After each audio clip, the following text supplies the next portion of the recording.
Students, अब हम चंबेली की उर्दू की किताब का सफ़ा नंबर 7 पढ़ेंगे। यहाँ पर हम हरूफ तहज्जी के हरूफ को मुकम्मल करेंगे और मुसव्वतों के गिर्द दायरा लगाएंगे। आप मेरे साथ पढ़ेंगे।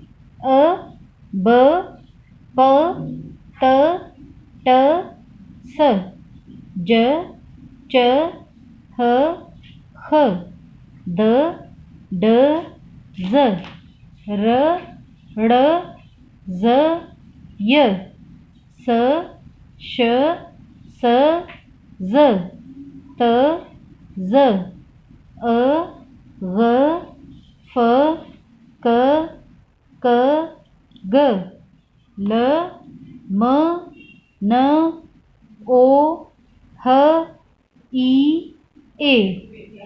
यहाँ पर आप स्टूडेंट्स देख सकते हैं कि मुसव्वतों के गिर्द दायरे लगाए गए हैं।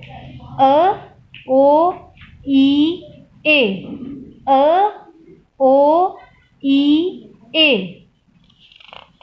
अब हम सफ़ा नंबर 8 पढ़ेंगे। इस पर शरारती 9 हरूफ को लिखेंगे और इस तरह से पढ़ेंगे। द का खानदान द, ड, ज, र का खानदान र, ड़, ज, य, ओ, अ। सफ़ा नंबर 9 पर हरूफ तहज्जी को लिखेंगे और शरारती 9 हरूफ के गिर्द दायरा लगाएंगे।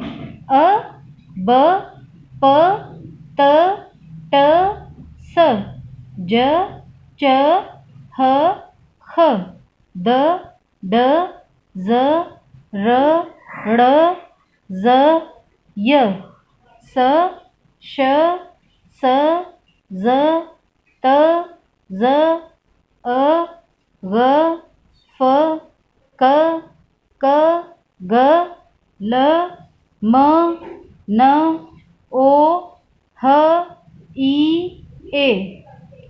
स्टूडेंट्स, यहाँ पर मैंने शरारती 9 हरूफ के गिर्द दायरा लगाया है। द, ड, ज़, र, ड़, ज़, य, अ, ओ। अब हम सफ़ा नंबर 10 को पढ़ेंगे।